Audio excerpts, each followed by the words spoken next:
Eventos finais, capítulo 13. A chuva serôdia. A obra do Espírito Santo é comparada à chuva, e fará descer a chuva, a temporã e a serôdia. No Oriente, a chuva temporã cai no tempo da semeadura. Ela é necessária para que a semente possa germinar. Sob a influência de fertilizantes aguaceiros, brota o tenro rebento. Caindo perto do fim da estação, a chuva serôdia amadurece o grão e o prepara para a foice. O Senhor emprega essas operações da natureza para representar a obra do Espírito Santo. Como o orvalho e a chuva são dados primeiro para fazer com que a semente germine e então para amadurecer a colheita, assim é dado o Espírito Santo para levar avante, de um estágio para outro, o processo de crescimento espiritual. O amadurecimento do grão representa a terminação do trabalho da graça de Deus na alma. Pelo poder do Espírito Santo, deve a imagem moral de Deus ser aperfeiçoada no caráter. Devemos ser completamente transformados à semelhança de Cristo. A chuva serôdia, amadurecendo a seara da terra, representa a graça espiritual que prepara a igreja para a vinda do Filho do Homem. Mas, a menos que a chuva temporã haja caído, não haverá vida. A ramagem verde não brotará. Se a chuva temporã não fizer seu trabalho, a serôdia não desenvolverá a semente até a perfeição. A chuva temporã veio no ano 31 depois de Cristo, no Pentecostes. Em obediência à ordem de Cristo, esperaram em Jerusalém o cumprimento da promessa do Pai, o derramamento do Espírito. Não esperaram ociosos. Diz o registro que estavam sempre no templo, louvando e bendizendo a Deus. São Lucas, capítulo 24, verso 53. Ao esperarem os discípulos pelo cumprimento da promessa, humilharam o coração em verdadeiro arrependimento e confessaram sua incredulidade. Os discípulos oraram com intenso fervor para serem habilitados a se aproximar dos homens e, em seu trato diário, falar palavras que levassem os pecadores a Cristo. Pondo de parte todas as divergências, todo o desejo de supremacia, uniram-se em íntima comunhão cristã. Só depois de haverem os discípulos entrado em união perfeita, quando não mais contendiam pelas posições mais elevadas, foi o Espírito derramado. O derramamento do Espírito nos dias dos apóstolos foi o começo da primeira chuva, ou temporã, e glorioso foi o resultado. Até ao fim do tempo, a presença do Espírito deve ser encontrada com a verdadeira igreja. Consequências da chuva temporã no Pentecostes. Sob a influência do Espírito, palavras de penitência e confissão misturavam-se com cânticos de louvor por pecados perdoados. Milhares se converteram num dia. O Espírito Santo os capacitava a falar com fluência línguas com as quais não tinham nunca tomado contato. O Espírito Santo fez por eles o que não teriam podido fazer por si mesmos em toda uma existência. Seus corações estavam sobrecarregados com benevolência tão ampla, tão profunda, de tão vasto alcance, que foram impelidos a ir aos confins da terra, testificando do poder de Cristo. Qual foi o resultado do derramamento do Espírito no dia do Pentecostes? As boas novas de um Salvador ressuscitado foram levadas até as mais longínquas partes do mundo habitado. A igreja viu conversos vindo para ela de todas as direções. Extraviados converteram-se de novo. A ambição dos crentes era revelar a semelhança do caráter de Cristo, bem como trabalhar pelo desenvolvimento de seu reino. A promessa da chuva serôdia. O derramamento do Espírito nos dias dos apóstolos foi a chuva temporã, e glorioso foi o resultado. A chuva serôdia será mais abundante, porém. Ao avizinhar-se o fim da ceifa da terra, uma especial concessão de graça espiritual é prometida a fim de preparar a igreja para a vinda do Filho do Homem. Esse derramamento do Espírito é comparado com a queda da chuva serôdia. Antes de os juízos finais de Deus caírem sobre a terra, haverá, entre o povo do Senhor, tal avivamento da primitiva piedade, como não fora testemunhado desde os tempos apostólicos. O Espírito e o poder de Deus serão derramados sobre seus filhos. Esta obra será semelhante à do dia de Pentecostes. Assim como a chuva temporã foi dada, no derramamento do Espírito Santo, no início do Evangelho, para efetuar a germinação da preciosa semente, a chuva serôdia será dada em seu final para o amadurecimento da seara. A chuva serôdia produzirá o alto clamor. Nesse tempo, a chuva serôdia, ou refrigério pela presença do Senhor, virá para dar poder à grande voz do terceiro anjo e preparar os santos para estarem de pé no período em que as 7 últimas pragas serão derramadas. Ouvi os que estavam revestidos da armadura falar sobre a verdade com grande poder. Isto produzia efeito. Perguntei o que havia operado esta grande mudança. O anjo respondeu: foi a chuva serôdia, o refrigério pela presença do Senhor, o alto clamor do terceiro anjo. A chuva temporã produz conversão.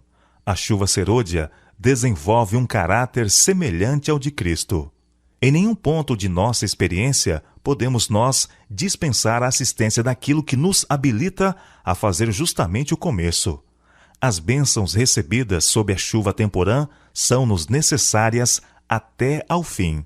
Ao irmos ao Senhor em busca do Espírito Santo, este operará em nós mansidão e humildade, bem como consciente confiança de que Deus nos concederá a aperfeiçoadora chuva serôdia. O Espírito Santo procura habitar em cada alma.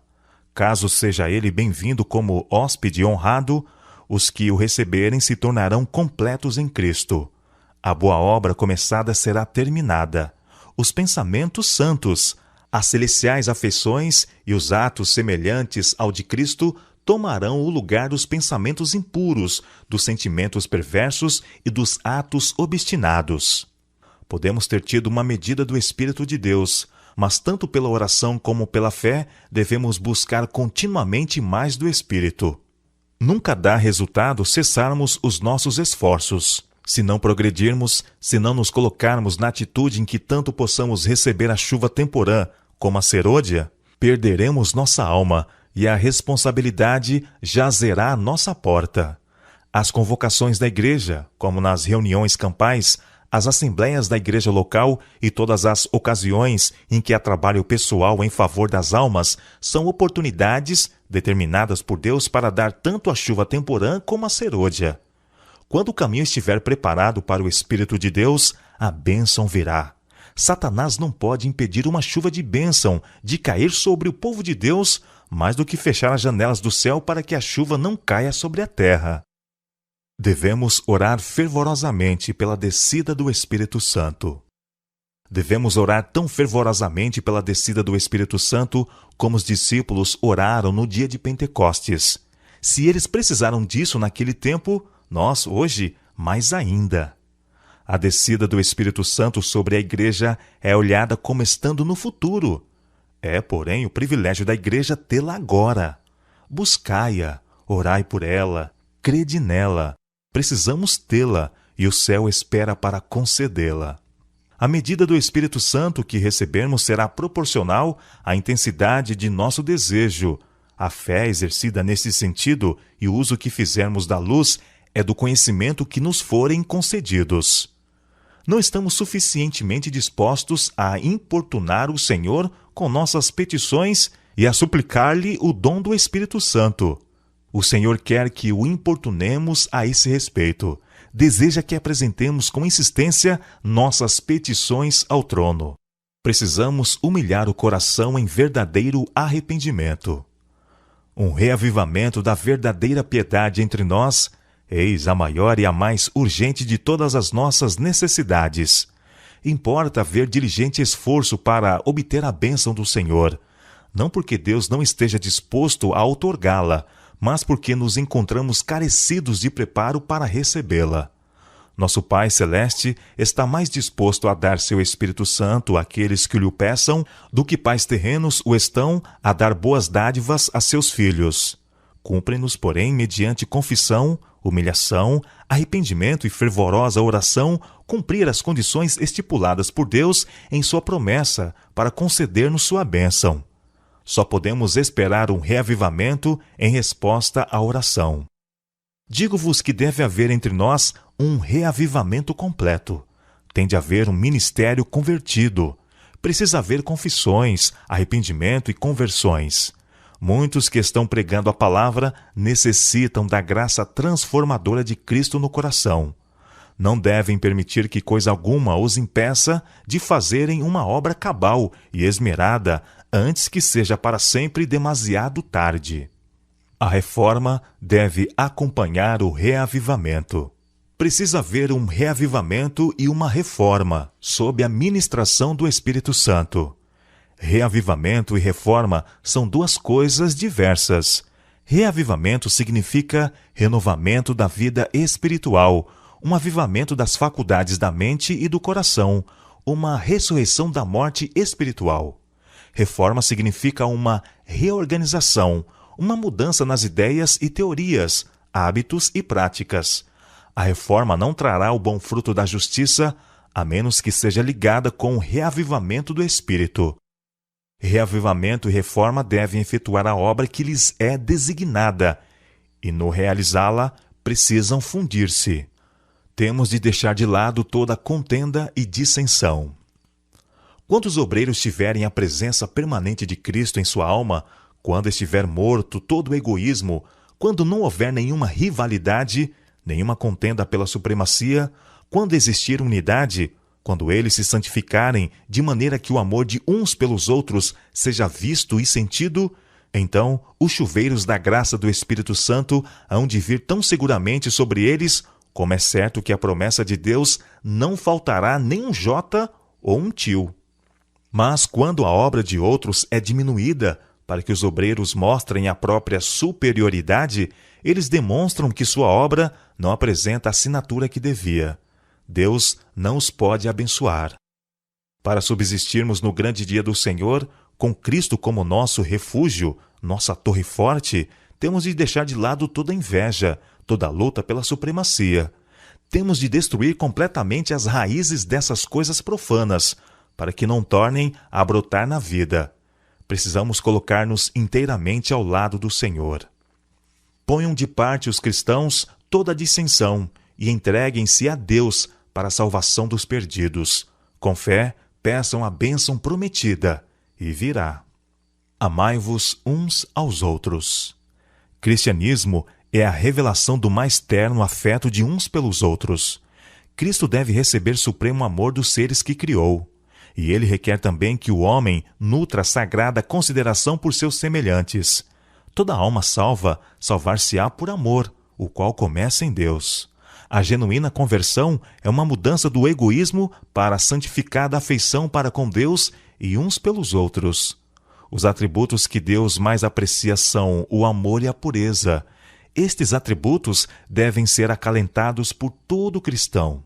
O mais forte argumento em favor do Evangelho é um cristão que sabe amar e é amável. É necessário haver entrega total. Deus não aceitará nada menos do que entrega incondicional. Cristãos indiferentes e corruptos não poderão entrar no céu. Eles não encontrariam felicidade ali, pois nada sabem dos elevados e santos princípios que governam os membros da família real. O verdadeiro cristão mantém as janelas da alma abertas em direção ao céu. Ele vive em comunhão com Cristo. Sua vontade está de acordo com a vontade de Cristo. Seu mais elevado desejo é tornar-se cada vez mais semelhante a Cristo. Não podemos usar o Espírito Santo. Ele é quem deve servir-se de nós. Mediante o Espírito, opera Deus em seu povo, tanto o querer como o efetuar, segundo a sua boa vontade. Filipenses capítulo 2, verso 13. Mas muitos não se submeterão a isto. Querem se dirigir a si mesmos. É por isso que não recebem o celeste dom. Unicamente aos que esperam humildemente em Deus, que estão atentos à sua guia e graça, é concedido o Espírito. Desimpedir o caminho para a chuva serôdia. Vi que ninguém poderia participar do refrigério a menos que obtivesse a vitória sobre toda a tentação, orgulho, egoísmo, amor ao mundo e sobre toda má palavra e ação. Deveríamos, portanto, estar nos aproximando mais e mais do Senhor e achar-nos fervorosamente à procura daquela preparação necessária para nos habilitar a estar em pé na batalha do dia do Senhor. Cumpre-nos remediar os defeitos de caráter, purificar de toda contaminação o templo da alma. Então a chuva serôdia cairá sobre nós, como caiu a temporã sobre os discípulos no dia de Pentecostes. Não há coisa alguma que Satanás tema tanto, como que o povo de Deus desempeça o caminho mediante a remoção de todo impedimento, de modo que o Senhor possa derramar seu Espírito sobre uma lagoicente igreja. Toda tentação, toda influência contrária, seja ela franca ou oculta, será resistida com êxito, não por força, nem por violência, mas pelo meu Espírito, diz o Senhor dos Exércitos. Zacarias capítulo 4, verso 6. A chuva serôdia virá, e a bênção de Deus encherá toda a alma que estiver purificada de toda contaminação. É nossa obra hoje entregar nossa alma a Cristo, para estarmos preparados para o tempo de refrigério, pela presença do Senhor, preparados para o batismo do Espírito Santo. Ser trabalhadores diligentes no serviço de Cristo. Quando as igrejas se tornarem igrejas vivas e atuantes, o Espírito Santo será concedido em resposta ao seu sincero pedido. Então, as janelas do céu se abrirão para os aguaceiros da chuva serôdia. O grande derramamento do Espírito de Deus, o qual ilumina a terra toda com sua glória, não há de ter lugar enquanto não tivermos um povo esclarecido, que conheça por experiência o que seja ser cooperador de Deus. Quando tivermos uma consagração completa de todo o coração ao serviço de Cristo, Deus reconhecerá esse fato mediante um derramamento sem medida do seu Espírito. Mas isso não acontecerá enquanto a maior parte dos membros da igreja não forem cooperadores de Deus. Quando a ignominia da indolência e preguiça tiver sido afastada da igreja, o Espírito do Senhor se manifestará graciosamente. Revelar-se-á o poder divino. A igreja verá a providencial operação do Senhor dos Exércitos. Manter o vaso limpo e com o lado certo para cima. Não precisamos nos preocupar com a chuva serôdia. Tudo quanto temos que fazer é manter o vaso limpo e com o lado certo para cima e estar preparados para receber a chuva celestial, orando continuamente. Que a chuva serôdia caia em meu vaso. Que a luz do anjo glorioso, que se une ao terceiro anjo, resplandeça sobre mim. Dá-me uma parte na obra, que eu soe a proclamação, que eu seja um colaborador de Cristo. Assim, buscando a Deus, permite-me contar-vos, Ele vos está preparando todo o tempo, concedendo-vos sua graça. A resposta poderá vir com inesperada rapidez e irresistível poder, ou poderá ser adiada por dias e semanas, e nossa fé passar por uma provação. Mas Deus sabe como e quando responder à nossa oração. Nossa parte da obra é pôr-nos em conexão com o conduto divino. Deus é responsável por sua parte da obra. Quem fez a promessa é fiel. A grande e importante questão para nós é ser unidos e do mesmo parecer, pondo de lado toda inveja e malícia, e como suplicantes humildes, vigiar e esperar. Jesus, nosso representante e cabeça, está disposto a fazer para nós o que fez para com os que oravam e vigiavam no dia de Pentecostes. Não tenho nenhum tempo específico de que falar, no qual tenha lugar o derramamento do Espírito Santo, quando o poderoso anjo descer do céu e se unir com o terceiro anjo na conclusão da obra para este mundo. Minha mensagem é que nossa única segurança é estarmos prontos para o refrigério celeste, tendo nossas lâmpadas preparadas e ardendo. Nem todos receberão a chuva serôdia. Foi-me mostrado que, se o povo de Deus não fizer esforços de sua parte, mas esperar apenas que sobre eles venha o refrigério, para deles remover os defeitos e corrigir os erros, se nisso confiarem para serem purificados da imundícia da carne e do espírito, e preparados para tomar parte no alto clamor do terceiro anjo, serão achados em falta. Temos a esperança de ver toda a igreja reavivada? Tal tempo nunca há de vir. Há na igreja pessoas não convertidas e que não se unirão em fervorosa, prevalecente oração. Precisamos entrar na obra individualmente. Precisamos orar mais e falar menos. Podemos estar certos de que, quando o Espírito Santo for derramado, os que não receberem nem apreciarem a chuva temporã não verão nem compreenderão o valor da chuva serôdia.